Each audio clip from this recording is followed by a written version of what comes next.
নমস্কাৰ প্ৰিয় বন্ধু বান্ধৱী সকল পুনৰ এবাৰ আন্তৰিক স্বাগতম জনাইছো আমাৰ এই চেনেলটোলৈ। প্ৰিয় বন্ধু বান্ধৱী সকল আজিৰ এই ভিডিঅ'টোৰ জৰিয়তে আমি আপোনালোকৰ লগত জ্যোতিষশাস্ত্ৰৰ অনুসৰি শ্বেয়াৰ কৰিম বৃহস্পতিবাৰে জন্ম হোৱা ব্যক্তিসকলৰ ভৱিষ্যতৰ বিষয়ে। বৃহস্পতিবাৰে জন্ম লাভ কৰিলে তেওঁলোকৰ ভৱিষ্যত কেনেকুৱা হয়, পঢ়া শুনাৰ প্ৰতি কেনেকুৱা হয়, তেওঁলোকৰ সকলো স্বভাৱ চৰিত্ৰ কেনেকুৱা হয়, এই সকলোবিলাক কথা আমি আজিৰ ভিডিঅ'টোৰ লগত আপোনালোকৰ লগত শ্বেয়াৰ কৰিম। গতিকে আপুনিও যদি বৃহস্পতিবাৰে জন্ম লাভ কৰিছিল, আপোনাৰ ঘৰৰ সন্তানেই হওক বা আপোনাৰ ঘৰৰ সদস্যসকল যদি বৃহস্পতিবাৰে জন্ম লাভ কৰিছিল, তেন্তে আপুনি আজিৰ ভিডিঅ'টো সম্পূৰ্ণকৈ চাই লৈ আপুনি এই কথাখিনি জানি লোৱাটো জৰুৰী। বৃহস্পতিবাৰে জন্ম লাভ কৰিলে ভাগ্য কেনেকুৱা হয়, টকা পইচা আপোনাৰ কেনেকুৱা হয়, হাতলৈ আহিবনে নাই আগন্তুক দিনত, আপোনাৰ ভৱিষ্যতৰ বিষয়ে আপুনি সুন্দৰভাৱে জানি লোৱাটো খুবেই জৰুৰী। গতিকে আপুনি আপোনাৰ জন্ম বাৰটোৰ বিষয়ে জনাৰ পূৰ্বে আপুনি এই ভিডিঅ'টো কোন ঠাইৰ পৰা চাই আছে নিশ্চয় এতিয়াই কমেন্ট ছেকশ্যনৰ জৰিয়তে উল্লেখ কৰিব। লগতে যদি আপুনি প্ৰথমবাৰৰ বাবে আমাৰ এই চেনেলটোৰ ভিডিঅ' চাই আছে, তেন্তে প্ৰিয় বন্ধু বান্ধৱীসকল এই চেনেলটো ছাবস্ক্ৰাইব কৰি ৰাখিব। এই চেনেলটোত আপুনি প্ৰতিদিনে এটা জ্ঞানৱৰ্ধক ভিডিঅ' সকলোতকৈ আগত দেখিবলৈ পাব।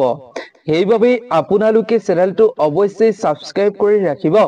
তেন্তে প্ৰিয় বন্ধু বান্ধৱীসকল বলকচোন আজিৰ এই ভিডিঅ'টোৰ জৰিয়তে আমি জানো বৃহস্পতিবাৰে জন্ম লাভ কৰা ব্যক্তিসকলৰ স্বভাৱ চৰিত্ৰত কেনেকুৱা হয়। প্ৰিয় বন্ধু বান্ধৱীসকল বিজ্ঞানৰ অধিক প্ৰসৱৰ ফলস্বৰূপে আমি আধুনিকতাৰ স্পৰ্শ অনুভৱ কৰোঁ।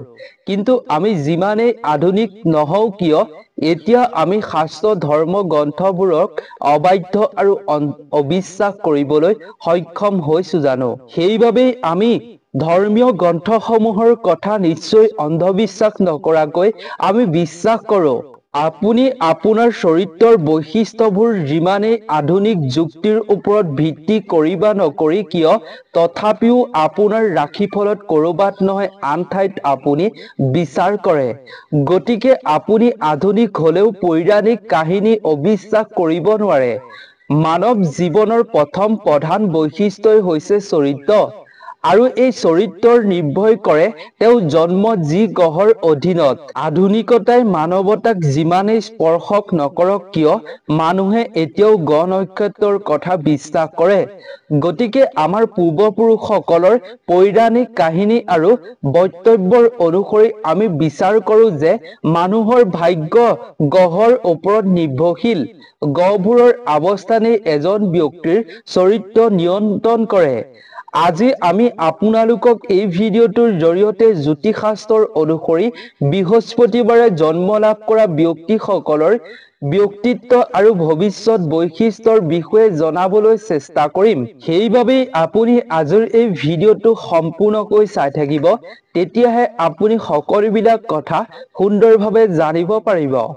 প্ৰিয় বন্ধু বান্ধৱীসকল জ্যোতিষশাস্ত্ৰৰ মতে বৃহস্পতিবাৰে জন্ম হোৱা লোকসকল জ্ঞানী, সত্যবাদী আৰু ধৰ্মপৰায়ণ, দানশীল আৰু তেওঁলোক শান্ত স্বভাৱৰ হয়।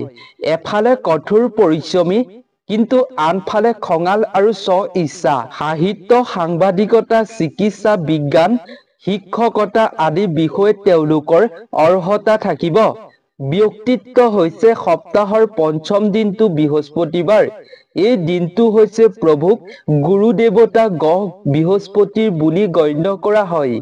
এই দিনটোত জন্ম লাভ কৰা মানুহ জ্ঞানী আৰু সাহসী হয় বুলি গণ্য কৰা হৈছে শাস্ত্ৰত। কোনো কামতে তেওঁলোক পিছ পৰি নাথাকে। তেওঁলোক অতি সাহসেৰে কাম কৰে। তেওঁলোকে বৃহস্পতিবাৰৰ দিনটোত জন্ম লাভ কৰা মানুহবোৰে আনৰ দ্বাৰা সহজতে প্ৰভাৱিত হয় আৰু ব্যৱহাৰিক চৰিত্ৰ অতি ভাল হয়। এই দিনটোত জন্ম লাভ কৰা মানুহে সদায় থলুৱা সংগ ৰাখে। বৃহস্পতিবাৰৰ দিনটোত জন্ম লাভ কৰা মানুহবোৰ ওখ আৰু গুলপীয়া আৰু ধুনীয়া হয়। এই দিনটোত জন্ম লাভ কৰা লোকসকল 7, 12, 13, 16 আৰু 30 বছৰ বয়সতে কিছু সমস্যাৰ সন্মুখীন হয় যদিও তেওঁলোকে সেই সমস্যাবোৰ অতি সহজতে অতিক্ৰম কৰিবলৈ সক্ষম হয়।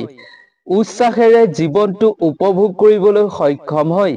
এইসকল ব্যক্তিয়ে ভৱিষ্যতৰ বিষয়ে অতি কম চিন্তা কৰে যদিও বৰ্তমানৰ প্ৰতি তেওঁলোক অতি আগ্ৰহী। বৃহস্পতিবাৰে জন্ম লাভ কৰা মহিলাসকলে ঈশ্বৰৰ ওপৰত অলপ বিশ্বাস আৰু আস্থা ৰখাৰ প্ৰৱণতা থাকে। বিশেষকৈ পূজাৰ প্ৰতি মনোযোগ দিয়ে। তেওঁলোক বৰ আধুনিক মনৰ নহয় যদিও তেওঁলোক বৰ পৌৰাণিকো নহয়। তেওঁলোক অতি পৰম্পৰাৰ। তেওঁলোকে সহায়ৰ হাত আগবঢ়াই আনক। সকলোৰে প্ৰতি বৰ দয়ালু এই দিনটোত জন্ম লাভ কৰা মহিলাসকল। এই সময়ছোৱাত জন্ম লাভ কৰা মানুহসকল ধনী আৰু সমৃদ্ধি যদিও কেতিয়াবা অলপ কামুক হৈ পৰে। সময়ৰ লগে লগে তেওঁলোকে অতি বুদ্ধিমান হৈ পৰে। বৃহস্পতিবাৰত জন্ম লাভ কৰা মানুহসকলে নিজৰ শৰীৰৰ প্ৰতি অলপ যত্ন ল'ব লাগে। যোগাসন কৰিব লাগে। নহ'লে তেওঁলোক বেমাৰত আক্ৰান্ত হোৱাৰো সম্ভাৱনা থাকে। বৃহস্পতিবাৰত জন্ম লাভ কৰা মানুহসকলৰ অধিক চিন্তাশীল আৰু অতি বুদ্ধিমান হোৱাৰ প্ৰৱণতা থাকে। সাধাৰণতে ধৰ্মীয় ব্যক্তি আৰু দাৰ্শনিক, সাংবাদিক, ৰাজনীতিবিদ, লেখক হিচাপে তেওঁলোকে সফলতা লাভ কৰে। তেওঁলোকে জীৱনত সংগী হিচাপে বাছি লোৱা ব্যক্তিজনক সদায় সমৰ্থ কৰে। তেওঁলোকৰ বৈবাহিক বন্ধন অতি সুখৰ হয়। অতি সভ্য আৰু নৈতিক জীৱন যাপন কৰে। নাৰীৰ স্বভাৱটো অতি নম্ৰ। এওঁলোকৰ ভাগ্যৰ ৰং হৈছে হালধীয়া। 4 নম্বৰ ভাগ্য আৰু ভাগ্যৰ দিন বৃহস্পতিবাৰ আৰু মঙ্গলবাৰ। এই গ্ৰহত জন্ম লাভ কৰা মানুহৰ বিশেষ গুণ আছে। এওঁলোকৰ স্বভাৱ কেনেকুৱা হয়? আক্ষৰিক অৰ্থ বৃহস্পতিবাৰৰ পৰ্যায়ৰ অৰ্থ হৈছে ধন সম্পত্তি। বৃহস্পতিবাৰে জন্ম লাভ কৰা ব্যক্তিসকলৰ মানুহৰ জীৱনত ধন সম্পত্তি, ধনৰ প্ৰচুৰতা থকাটো অসম্ভৱ নহয়। এই বাৰত জন্ম লাভ কৰা মানুহৰ অতি ইতিবাচক চিন্তাৰে তেওঁলোক আগবাঢ়ি যাবলৈ ভাল পায়। জন্মৰ পৰাই শিকিবলৈ আৰু শিকাবলৈ ভাল পায়।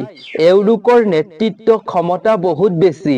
বৃহস্পতিবাৰে জন্ম লাভ কৰা লোকসকলে সকলোকে সন্তুষ্ট কৰাৰ এক বৃহৎ ক্ষমতা আছে এওঁলোকৰ মাজত। ফলত যিকোনো বিষয়ত নেতৃত্ব দিয়াত তেওঁলোকে বহু পাকৈত হৈ পৰে। ফলত যিকোনো উচ্চ পৰ্যায়ৰ দায়িত্বশীল চাকৰিৰ বাবে এওঁলোক অধিক উপযোগী হৈ পৰে। এওঁলোকৰ ৰাষ্ট্ৰীয় নেতা, উচ্চ পদস্থ বিষয়া আৰু লেখক, চলচ্চিত্ৰ পৰিচালক, সেৱামুখী চাকৰিৰ বিচাৰক হ'বলৈ সক্ষমো হ'ব পাৰে। ভালপোৱাৰ ক্ষেত্ৰত এইবাৰত জন্ম লাভ কৰা মানুহসকলৰ তেওঁলোকক অতি স্পষ্টবাদী। নিজৰ ভিতৰত যি আছে তাক বাহিৰত প্ৰকাশ কৰে। ফলত প্ৰেমৰ কথা আহিলে তেওঁলোকে একো লুকুৱাই নাৰাখে। নিজৰ সংগীক সুখী কৰি ৰাখিবলৈ সকলো স্বাৰ্থ ত্যাগ কৰিবলৈ সাজু হয়। আৰু যদি তেওঁলোকৰ লগত সংগী একমত নহয় তেন্তে কঠিন পৰিস্থিতিৰ সৃষ্টি হ'বলগীয়া হয় এওঁলোকৰ লগত। বিবাহৰ ক্ষেত্ৰত এওঁলোকৰ বৈবাহিক ভাগ্য অতি আৰামদায়ক হয়। এওঁলোকে নিজৰ সংগীক সুখী কৰি ৰাখিবলৈ বহুত চেষ্টা কৰে। অৱশ্যে বিয়াৰ পিছত তেওঁলোকৰ আৰ্থিক দিশত অধিক গুৰুত্ব দিয়াটো অত্যন্ত প্ৰয়োজন। জ্যোতিষশাস্ত্ৰৰ অনুসৰি বৃহস্পতিবাৰে জন্ম হোৱা মানুহসকল সাধাৰণতে সৌভাগ্যশালী হয়। এই দিনটোত জন্ম হোৱা লোকসকলে সাধাৰণতে উদাৰ, আশীৰ্বাদবাদী আৰু আনক সহায় কৰি খুবেই ভাল পায়। বৃহস্পতিবাৰৰ প্ৰভাৱে তেওঁলোকৰ জীৱনত সমৃদ্ধি আৰু প্ৰগতিৰ সুযোগ সৃষ্টি কৰে। সাধাৰণতে এই বাৰত জন্ম হোৱা মানুহসকলে বিভিন্ন ক্ষেত্ৰত নিজৰ লক্ষ্যত উপনীত হোৱাৰ লগতে ভাল ফলাফল লাভ কৰিবলৈ সক্ষম হয়। এওঁলোকৰ জীৱনত আৰ্থিক উন্নতি আৰু সুযোগ অহাৰো সম্ভাৱনা থাকে। সাধাৰণতে এওঁলোকে নিজৰ কৰ্তব্য আৰু দায়িত্ব ভালদৰে পালন কৰে। এওঁলোকক সৌজন্যশীল মানুহ আৰু আনক সহায় কৰিবলৈ অত্যন্ত ভাল পায়। কিন্তু এই সাধাৰণ বৈশিষ্ট্যসমূহ সকলো মানুহৰ বাবে প্ৰযোজ্য নহবও পাৰে। ব্যক্তিসকলৰ ভাগ্য নিয়ন্ত্ৰণ কৰাত ব্যক্তিসকলৰ ৰাশি তৰা আৰু অন্যান্য গ্ৰহৰ প্ৰভাৱতে গুৰুত্বপূৰ্ণ ভূমিকা পালন কৰে। গতিকে এই কথাসমূহ আপোনাৰ লগত মিলিছে নে নাই আপুনি অৱশ্যেই জনাব। এইবাৰত জন্ম লাভ কৰা ব্যক্তিসকলে জীৱনত ইতিবাচক দৃষ্টিভংগী থাকে আৰু আনৰ প্ৰতি অতি দয়ালু বুলি কোৱা হৈছে। গতিকে প্ৰিয় বন্ধু-বান্ধৱীসকল, বৃহস্পতিবাৰত জন্ম লাভ কৰা ব্যক্তিসকলৰ বিষয়ে ইমানেই আছিল। যদি আপুনি ভিডিঅ'টো চাই ভাল পালে তেন্তে আপোনাৰ বন্ধুবৰ্গ পৰিয়ালৰ সদস্যৰ লগতো শ্বেয়াৰ কৰিব। যিসকলে বৃহস্পতিবাৰৰ দিনটোত জন্ম লাভ কৰিছিল সেইসকলৰ লগত যিমান পাৰে শ্বেয়াৰ কৰিব, যাতে তেওঁলোকেও এইখিনি কথা তেওঁলোকৰ লগত জ্যোতিষশাস্ত্ৰৰ অনুসৰি মিলিছে নে নাই জানিব পাৰে। গতিকে আজিৰ ভিডিঅ'টো ইমানেই আছিল। নতুন এটা ইনফৰ্মেটিভ ভিডিঅ'ৰ লগত আপোনালোক সকলোকে লগ পাম। আজিৰ ভিডিঅ'টোৰ পৰা বিদায় লৈছো। ধন্যবাদ।